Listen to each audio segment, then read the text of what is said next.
বিধিমালা অনুযায়ী বহুতল ভবন নির্মাণ হয়েছে কিনা তা অনুসন্ধানে তৃতীয় দিনে চলছে রাজ্যের অভিযান। এই মুহূর্তে রাজধানীর বনানীতে রয়েছেন রিপোর্টার রাশিদ লিমন। সরাসরি চলে যাচ্ছি তার কাছে।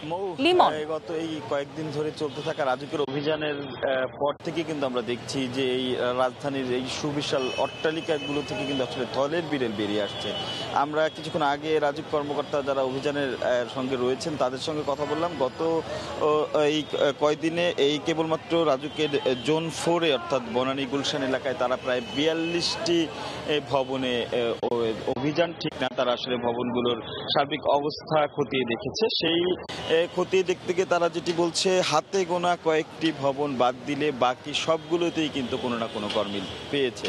এবং আজকে কিন্তু এর মধ্যে 4টি ভবনে ঠিক এফআর টাওয়ার অর্থাৎ সেই ক্ষতিগ্রস্ত যে এফআর টাওয়ার যে ভয়াবহ অগ্নিকাণ্ডের সাক্ষী হয়ে এখনো যে ভবনটি দাঁড়িয়ে আছে তার দুই পাশের 4টি ভবনে কিন্তু এ পর্যন্ত তারা গিয়েছেন। তারা যেটি দেখেছেন মূলত যে নকশা, 4টি বিল্ডিংয়েই কিন্তু কোনো না কোনো অসঙ্গতি পেয়েছে। এর মধ্যে আসলে যে নকশার মূল নকশার সঙ্গে কিন্তু বেশ গরমিল রয়েছে বলতে গেলে। প্রতিটি ভবনেরই বিশেষ করে জরুরি বহিরাগমন যে পথটি, সেই পথটি আসলে নেই। পাশাপাশি সিঁড়ি যে মাপ থাকার কথা সেই মাপটিও নেই। এছাড়া যে নির্দিষ্ট পরিমাণ জায়গা ছাড় দেওয়ার কথা সেটি কিন্তু কেউই ছাড় দেয়নি, বরঞ্চ কেউ কিন্তু ফুটপাতের যে জায়গা সেই জায়গা দখল করে বসে আছে। এবং প্রত্যেকটি ভবনের নিচতলায় এখানে যে শপিং মলের মতো অর্থাৎ বিভিন্ন শোরুম গড়ে উঠেছে।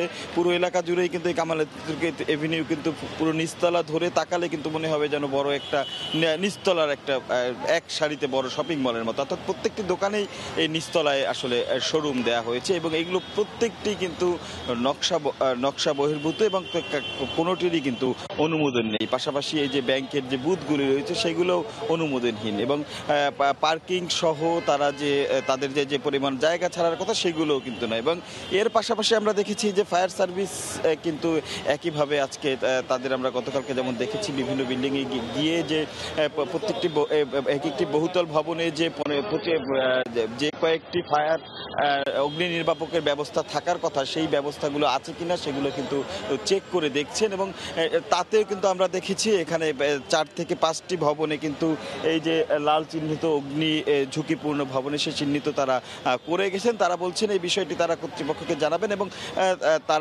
তাদের সঙ্গে কথা বলে যেটি হয়েছে যে তারা আশ্বাস দিয়েছেন এই বিষয়গুলো তারা খতিয়ে দেখবেন। তো এই ছিল এখনকার মতো আমার কাছ থেকে বনানী শেষে রাজুক এবং ফায়ার সার্ভিসের যে চলমান অভিযান প্রক্রিয়া সেই প্রক্রিয়ার সব শেষ খবর।